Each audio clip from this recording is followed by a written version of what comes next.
Lara Croft is back. Since 1996, she's traveled all around the world putting her lovely assets in grave danger for your amusement.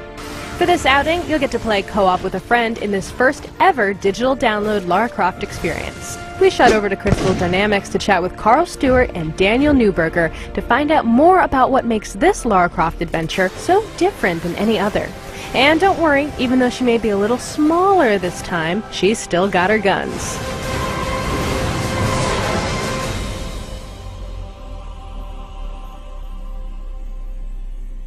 Why do you consider Lara Croft to be such an enduring character over the years? Wow, I think it's because most all gamers will remember that from PlayStation 1 and even early PC. It was one of those very first games to do 3D and really bring a unique and different experience that it wasn't so much about the story, it was about the experience that it brought, being able to get into these tombs and sort of spend some time thinking about puzzles. So I think over the years, as the franchise has expanded, people have remembered that that was one of the very first games they ever played. So she's endearing and she's become iconic just because she's one of the very few that's been around for so long. One of the things we really strive to do is keep the core of what makes a Lara Croft game still there. So we still have the fun action puzzles, we still have combat, and we have lots of great exploration and really stunning environments. Lara is no stranger to danger, so what new challenges are the developers going to put in Lara's way? I mean, geez, can't a girl ever just walk down a path without needing to jump for her life? Instead of getting into these real deep stories, we've created this kind of very light story about Lara. You can imagine for the last sort of 14 years she's been traveling around the world, getting these sort of epic journeys. Now she's getting a chance to go back and kind of do all those secondary, smaller expeditions that she wished she had gone on. Lara's in the Central American jungle. She's searching for an ancient artifact known as the Mirror of Smoke. And the story is that Totek was the guardian of light for the Mirror of Smoke. And in this Mirror of Smoke, they basically held down this evil lord called Zolot. There's a little bit of trouble and it falls into the wrong hands, and now she's on an adventure to get it back to safety before the end of the world.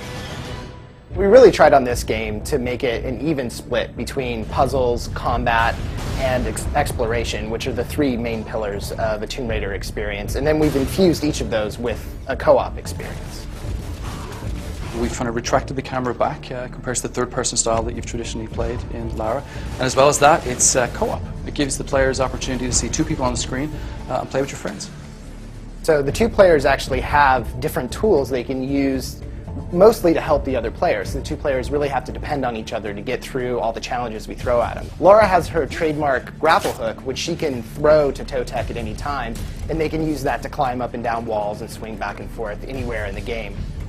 Totek is the master of the shield and spear, so he can obviously use those for combat, but he has even cooler uses for those in the co-op play. He can use the shield to boost Lara up to high places, he can also use the spear to throw it on the wall, and Lara can jump to them and cross really big chasms. We give them objectives that they have to sort of traverse environments, work together, think about situations, and it really brings a sort of totally different gameplay to anything we've done before, so players had to sit and talk to each other, and think about how to get over an objective. When you're playing single player, we've actually added abilities to Lara so she can actually get through the adventure on her own. Totek is still part of the story and he'll pop in every once in a while, but you play through just as Lara. One of my big goals for this is to make it truly a co-op experience, something that two players are going to create a connection, the same connection the two players on screen are creating. We like that Lara now has some company on her adventures, but for us hardcore Tomb Raider fans, it's still all about Lara. Even now, if you look at video games, Lara still is one of the strongest female characters in video games. I mean, she kind of has the whole package. She's action-oriented, she's really smart, and I think that if you look at the rest of the video game industry, there aren't a lot of strong female characters. I found a little quote from the message boards that I wanted to run by you. They said, "This seems to be an epic pile of not seeing enough boobie." Your response? Well, I think that in our game, we have that isometric camera, which kind of gives you a greater sense of Lara's whole body and maybe doesn't focus on any one of her assets. Really, the experience for this game is to focus on the gameplay and focus on Lara, her interactions with the puzzles and traps inside the environments that Tomb Raider fans love. That's really been one of our main focuses, is really creating a game that's for the fans of the series that lives in between our major pillar releases. You hear that, boys? Eyes on the game.